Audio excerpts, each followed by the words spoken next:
Mais à ce moment-là, Lloyd était en sueur et son visage était devenu violet. Ce plan est complètement irréaliste, cette fois, c'est fini pour nous tous. Blanc, voyant cela, cria, quelque chose ne va pas avec le visage de Lloyd. Ça va? King Storma, en colère, plongea ses 2 pieds dans l'eau. Puis il donna un grand coup, créant une énorme vague semblable à un tsunami qui se dirigea vers Lloyd et son groupe. En voyant cela, tout le monde serra les fesses et se saisit fermement, se criant, cours. Mais la vague était déjà là, emportant tout le monde. Xavier bondit immédiatement, échappant à la vague. Il commença à concentrer son énergie et lança une frappe explosive vers King Storma. Lorsque l'attaque atteignit sa cible, King Storma balaya simplement de la patte et renvoya l'attaque, qui tomba dans le lac. Xavier ouvrit immédiatement la puissance de maître épéiste, pensant, il n'y a plus de choix. Je dois le vaincre. Xavier s'éleva dans les airs, son épée reculant, et cria. À ce moment-là, Lloyd cria en bas, Xavier, attends. J'ai un plan. Si ce petit est une créature mystique, alors ce plan va certainement fonctionner. King Storma poussa un cri de rage et leva la main pour frapper Xavier. Il a immédiatement dirigé son épée vers le bas. Puis il a utilisé une frappe explosive pour s'éloigner, évitant ainsi l'attaque. Après une erreur de King Storma, il est devenu furieux, poussant un cri, et fixa intensément Xavier. Il agita sans cesse ses jambes pour attaquer Xavier, mais Xavier esquiva rapidement avec une coupe. Lorsque King Storma frappait de façon désordonnée à cause de la colère, Lloyd s'était discrètement approché de son dos. Lloyd avançait en se cachant, pensant, génial. Bien joué, Xavier. Continue à attirer son attention. Mais soudain, il se tourna brusquement et regarda derrière lui. Lloyd eut la chance de se cacher sous l'eau à temps, pensant, il est trop rapide. S'approcher de lui est vraiment difficile. Xavier continua d'attaquer King Storma. Il se contenta de balancer sa queue pour repousser l'attaque de Xavier. À ce moment-là, Xavier perdit aussi patience. Il activa la puissance du maître d'escrime et lança une attaque. Mais contre toute attente, il se déplaça latéralement pour esquiver facilement l'attaque de Xavier. Xavier tomba au sol, le fixant, pensant, merde. Ces attaques légères ne peuvent pas attirer son attention. Mais si je donne tout, il pourrait être gravement blessé. Que faire? Comment faire? Xavier gronda en serrant les dents, criant comme un lion. Tout le monde était surpris, ne comprenant pas pourquoi Xavier agissait ainsi. À ce moment-là, King Storma tourna également la tête vers Xavier et poussa quelques cris, comme pour dire, Xavier, pourquoi cries-tu maman? Ce n'est pas ta mère. Et en plus, c'est un mâle. Xavier, voyant qu'il avait une réaction, leva son épée, pensant, merci ciel, ça a enfin marché. Puis il cria à nouveau plusieurs fois, Blabu. King Storma, plus confus, cria plusieurs fois, comment ça, il est devenu la mère de Xavier? Qu'est-ce que Xavier dit? Xavier, de plus en plus satisfait, continua de crier, Bloua. BL bras. À ce moment-là, King Storma tourna la tête en criant furieusement, laide. Maintenant Xavier la trouve laide? Soudain, Lloyd apparut. Sans savoir depuis quand, Lloyd se tenait déjà au-dessus de sa tête. King Storma rugit, Lloyd, que fais-tu là-haut? Il poussa un cri et tendit la patte pour attraper Lloyd, mais ses jambes étant trop courtes, il ne pouvait pas atteindre sa tête. Lloyd se tenait sur sa tête, regardant ses tentatives d'attraper, pensant, avec ses 2 jambes courtes, il est loin de m'atteindre. Lloyd sauta du sommet de la tête de King Storma en riant bruyamment. Puis il cria, ouvre ta bouche maintenant. Lloyd lança violemment une graine de tournesol verte vers elle. Avant que King Storma n'ouvre la bouche, la graine de tournesol tomba dedans et elle l'avala. Voyant que son plan avait réussi, Lloyd sourit et pensa, elle l'a avalée. Allez, avale-la, s'il te plaît, avale-la. King Storma resta là, sans comprendre ce qui venait de se passer. Puis son corps commença à rétrécir lentement. Voyant que tout se passait comme il l'avait prévu, Lloyd serra les poings, ravi, c'est génial. Après avoir rétréci, King Storma s'efforça de se diriger vers le rivage. En voyant les environs, elle cria, qu'est-ce qui se passe? Pourquoi ces arbres semblent-ils si grands? Soudain, une main arriva par derrière et la saisit. Puis elle la souleva, la faisant crier de panique. C'était Lloyd qui l'avait attrapée. Il afficha un sourire d'une pureté absolue et dit, je t'ai eu, ma chère. En voyant Lloyd, King Storma lutta encore plus désespérément. Lloyd lui dit, parle. La violence, ça suffit. Elle frappa violemment Lloyd avec sa queue, déviant de sa bouche. Puis elle se dégagea et s'enfuit. Lloyd cria à tout le monde de l'attraper, mais personne ne pouvait suivre sa vitesse. Lloyd appela Popodong et Hippo pour l'attraper. Popodong, aussi rapide qu'un éclair, se plaça devant elle. Avant qu'il ne puisse faire quoi que ce soit, elle vola vers lui et lui donna un coup de poing en plein dans la bouche. Popodong ne se laissa pas intimider, ouvrit grand les yeux. « Ah. Alors tu as choisi la voie de la mort. » Popodong riposta immédiatement, lui envoyant un coup de poing. Ensuite, les deux sautèrent ensemble, se tirant par les épaules, se tirant les cheveux, se frappant astérisque clac clac astérisque. Hippo sauta aussi dans l'arène pour aider Popodong. Mais cela ne l'aidait en rien, cela a même nui à son propre coéquipier. Kingstorma saisit l'occasion, tourna sur elle-même et s'enfuit. Lloyd sauta à ce moment-là et bloqua son chemin. Belle sauta du haut et se prépara à l'affronter. Mais peu importe pourquoi il est né dans ce monde. Pendant 500 ans, Kingstorma n'a fait que respirer puis dormir. C'était la première fois qu'il voyait la lumière du parti. Le soleil de la vérité brillait aussi fort qu'un feu. Il resta là, regardant Belle d'un air perdu. Lloyd, voyant cela, plissa les yeux. C'est quoi ce bordel? Ce gamin? Rien qu'à voir son visage, on sait qu'il est sûrement tombé amoureux d'une fille. Lloyd s'assit et sourit en disant, est-ce qu'il est prêt à me parler maintenant? Kingstorma ne répondit pas, se leva froidement, puis se coiffa comme un beau gosse et dit, comme Lloyd a toujours insisté, il va me parler. Parce qu'il est un gentleman. Voyant que le poisson avait mordu à l'hameçon, un sourire caractéristique se dessina sur le visage de Lloyd, pensant, je t'ai eu, la bête légendaire. De retour au manoir du baron, le gamin Kingstorma croisa les bras et dit, que veux-tu exactement, humain? Lloyd lui répondit, c'est simple, une fois le matin, une fois le soir, il suffit de crier fort près du lac. Kingstorma dit, des gens comme Lloyd ne savent même pas ce que c'est qu'une négociation de base. Quand on demande à quelqu'un de faire quelque chose, il faut aussi savoir ce qu'on peut offrir en retour, non? Lloyd, sans expression, se gratta la tête et dit, oh, vraiment? En fait, je n'ai rien à échanger. Mais si tu le fais, tout le monde sera très content. Lloyd prit une expression sauvage, sourit et dit, qu'en penses-tu, Belle? En entendant la question de Lloyd, Belle afficha un sourire angélique et hocha la tête en signe d'accord. Kingstorma les regarda, voyant le sourire éclatant de Belle, et sentit à nouveau la lumière du parti briller dans son cœur.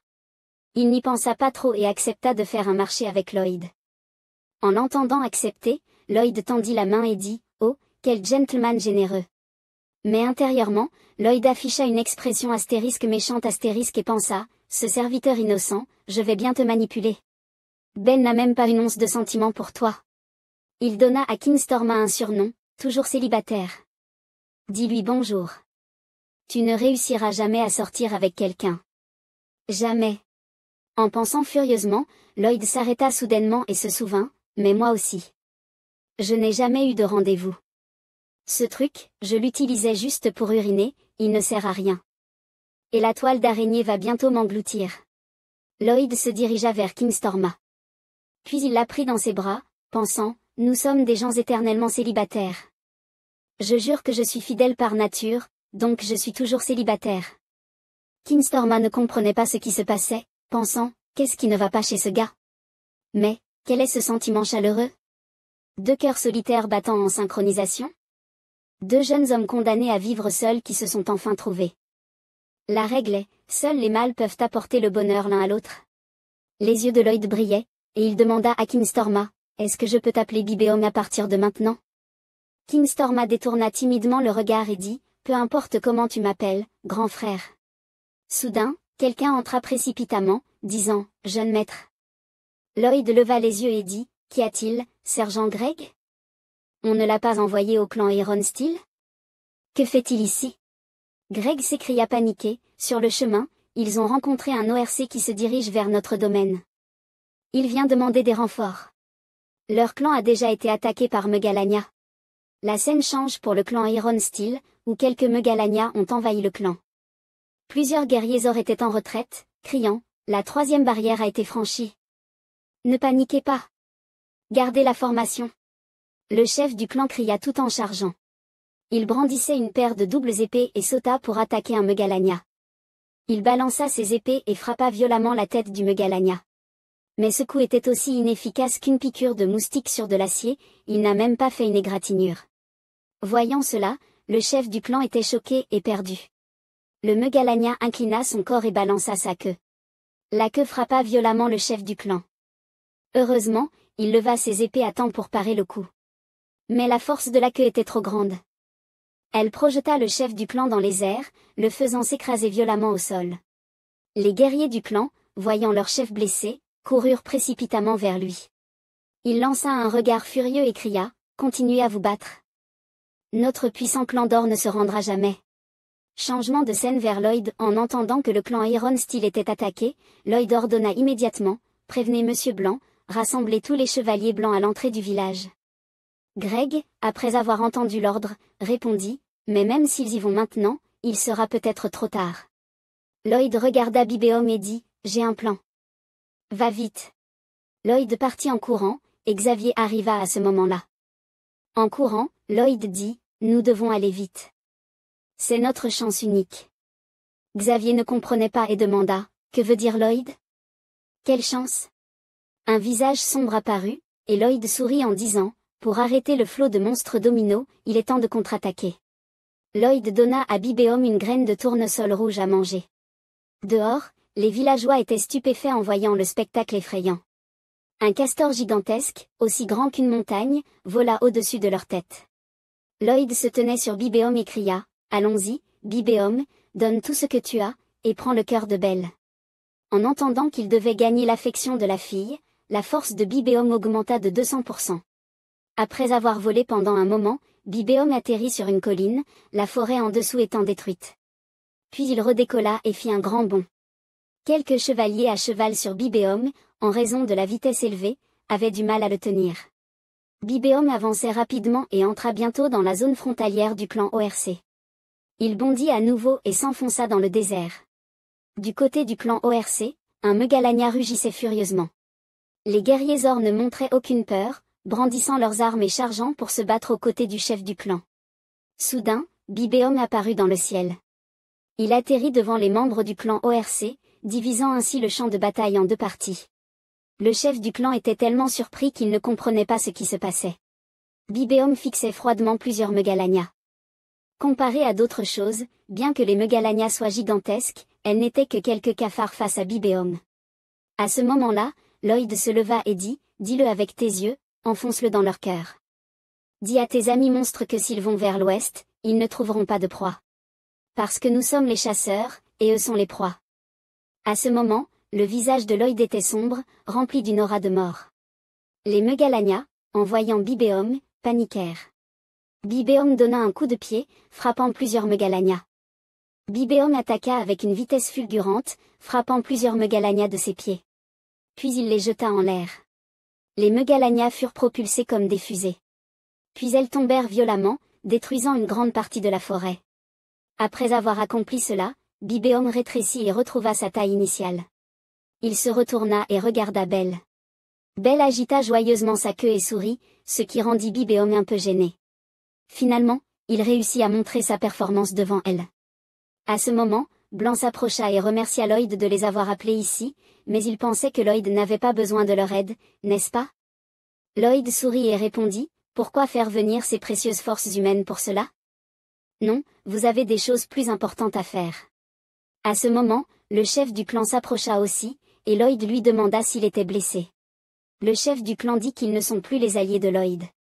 En entendant cela, ceux qui étaient avec Lloyd furent stupéfaits, ne sachant pas pourquoi cela se produisait. Le chef du clan ouvrit les bras et poussa un profond soupir. Puis tout le clan montra ses muscles pectoraux et abdominaux, et dit en chœur que Lloyd les avait sauvés 2 fois, et qu'il, le clan Châteilleux, était prêt à promettre fidélité à la famille Frontera. Lloyd sourit et dit que ce n'était pas encore le moment de montrer de la gratitude, et que maintenant ils allaient continuer avec le 3e projet, sauver le clan Châteilleux. En entendant cela, le chef du clan ne comprit pas ce qui se passait. Il y a peu de temps, l'empereur du pays voisin d'Asfahan, situé à l'est des plaines, avait incendié les marais du royaume dans un but stratégique. C'est ce qui avait déclenché le début de la vague des monstres dominos. Certains monstres sont très intelligents, et beaucoup de ces monstres ont formé des tribus sauvages. Maintenant, ils sont témoins de cela. Pour les chasseurs de haut niveau, les Megalania, voler à travers le ciel est aussi léger qu'une feuille de papier. Parmi ces monstres intelligents, les rumeurs de cette scène se sont largement propagées. À l'ouest, il y a une créature aussi grande qu'une montagne, dont la taille est telle qu'elle peut facilement atteindre le ciel, et sa queue est pleine de la colère divine, capable de déclencher une tempête. Ses yeux sont comme des trous noirs, semblant observer profondément l'abîme. Deux grandes canines peuvent facilement dévorer toutes les créatures du monde. Il y a aussi une chose terrifiante. Ce sont ces yeux démoniaques qui contrôlent les monstres. Mais ce ne sont que des rumeurs, les yeux et les monstres existent vraiment, c'est terrifiant, et les rumeurs sont effectivement vraies. La scène change pour le palais impérial d'Asfahan. C'est l'empereur d'Asfahan, il écoute un rapport de ses subordonnés. Le clan Châteyeux menace notre territoire depuis longtemps, ils ont quitté leur village et se sont installés dans la forêt avec le royaume de Magentano. En entendant ce rapport, il se caressa la barbe et dit, « C'est notre victoire, comment Magentano a-t-il géré cela ?» Le subordonné lui répondit que, bizarrement, il n'y avait eu aucun conflit, il s'était simplement installé à la frontière de Magentano. Il trouvait cela trop gaspillé, il voulait voir Magentano plonger dans le chaos. Il demanda à son subordonné si tout était réglé et s'il pouvait se retirer. Le subordonné répondit un peu hésitant, « Eh bien, oui, c'est tout, mais certaines choses se sont passées. La vague des monstres dominos que nous avons déclenchée, ils commencent à attaquer nos murs frontaliers. » L'empereur d'Asfahan sursauta en entendant cela et demanda, « Quoi ?» Le subordonné ajouta qu'ils avaient tout essayé pour arrêter ces monstres. Mais ils semblaient être devenus fous à cause d'une certaine peur, il n'était pas facile de briser leur élan. Après avoir entendu cela, l'empereur d'Asfahan se leva paniqué et ordonna, « Vite, rassemblez toutes les forces voisines et faites en sorte que ces monstres ressentent une peur encore plus grande avec notre puissance de feu. » Le subordonné accepta immédiatement l'ordre. Il s'assit maintenant et réfléchit, est-ce que la stratégie du domino des monstres a échoué? Est-ce une partie du plan de Magentano? Non, ce sont d'énormes vagues de monstres, il est impossible de les ramener, à moins que cette créature ne soit vraiment à l'ouest. La scène change pour la résidence, Lloyd sourit et tendit un papier en disant, veuillez signer ici. Ce sont les créanciers Mislo et Silo. En entendant cela, Mislo prit le papier et demanda, de quel document s'agit-il? Lloyd expliqua que tout était écrit à l'intérieur, la dette avait été remboursée. Le chèque que Lloyd leur avait donné incluait déjà les intérêts du prêt. Sur la table, il y avait un chèque de 3,5 cents 67,8 cents,000. Le baron, ayant subi de lourdes pertes dans l'immobilier ou en bourse, devait 3,5 milliards, ce qui était incroyable. Faire des affaires, manger, boire, jouer, et même parier, ne devrait pas conduire à une telle dette. Les deux hommes prirent le chèque et l'examinèrent, quelque peu paniqués, car cette énorme dette était réglée d'un seul coup. Lloyd les regarda et demanda, « Alors, qu'en pensez-vous » Il les fixa froidement, leur ordonnant de signer et de partir rapidement. Les deux signèrent rapidement et partirent, juste au moment où le baron entra dans la pièce. Le couple de barons entra, et Lloyd se leva joyeusement pour les accueillir. Le baron demanda, « Lloyd, as-tu vraiment remboursé notre dette ?» Lloyd sourit et tendit le reçu de paiement, « Devrais-je l'encadrer ?» Le baron, surpris, étreignit Lloyd. Puis il pleura en disant, « Mon enfant, tu as bien travaillé, juste pour rembourser les dettes de ce père stupide, je suis désolé, de t'avoir fait souffrir pendant ce temps.